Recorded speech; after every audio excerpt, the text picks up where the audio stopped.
I think I'm ascending. Hi, I'm Stacey. I'm the author of Kitten, and today I'll be answering questions while playing with perfect kittens. So I've always been drawn to inanimate or non-human objects, whether that's like a door where the wood markings look like a person, or, a little kitten. I think I just feel a kinship with things that have a totally different life force than humans.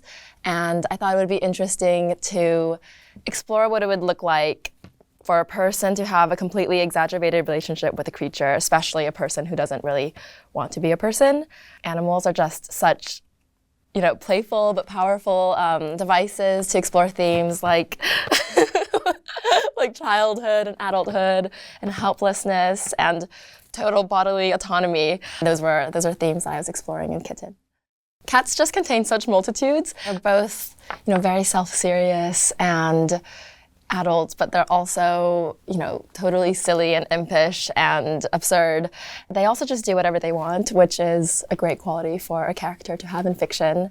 I think they have, one foot or paw set in the land of the child, and then the other planted imperiously in the world of the adult. Of course I'm a cat person, but I also love dogs. I like squirrels. I mostly just like animals. I like anything with beady little eyes and a mischievous spirit.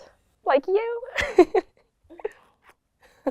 So my character, Katie, she's 22. She's in her early 20s, which is a stage in life where I think you both feel like terrified and also you can really become attracted to... Sorry, can I start over?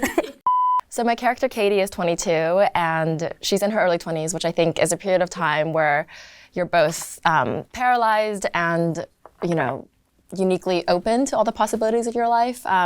You're sort of realizing that you have all this control and you are in charge of making your own life. And as I was moving through my own 20s, I felt like a lot of women my age were romanticizing helplessness in a way, whether that was like the allure of like the trad wife or the stay-at-home girlfriend, or even jokey phrases like, I'm just a girl sneaking into daily vernacular.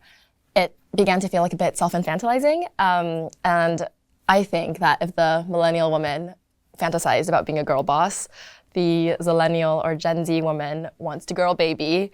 And I wanted to explore the fantasy of the girl baby, if you will. And I think it sounds like a silly and trite sort of thing, but is responding to these really vulnerable wells of anxiety in response to the supreme helplessness or like instability of our world and of our egos. So yeah, and I say fantasy a lot because I do think it's just a fantasy and it has to pop.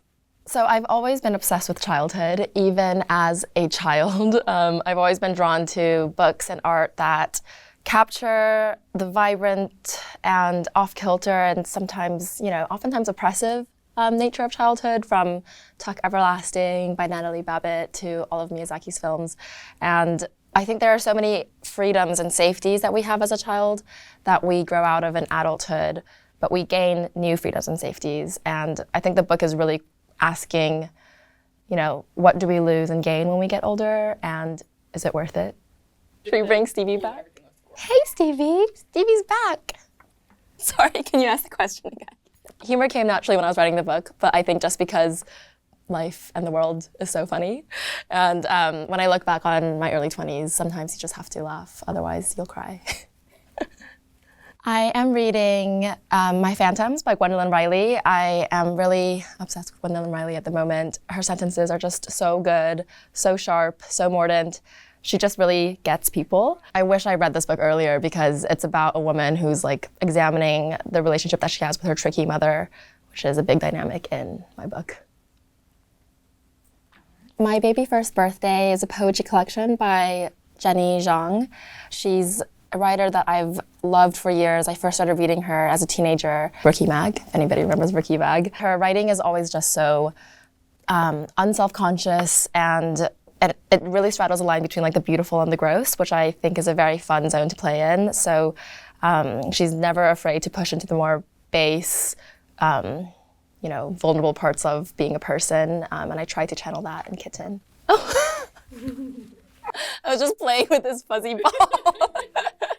I hope Kitten leaves readers with a sense of openness and and hope about, you know, the possibilities and connections that are available to us every day and that we make for ourselves. That's the end of the video. Thank you to my co-stars Zoila, Stevie, and Sammy. They're all foster kittens by Eccentric Kittens, and they're very playful and the perfect friends.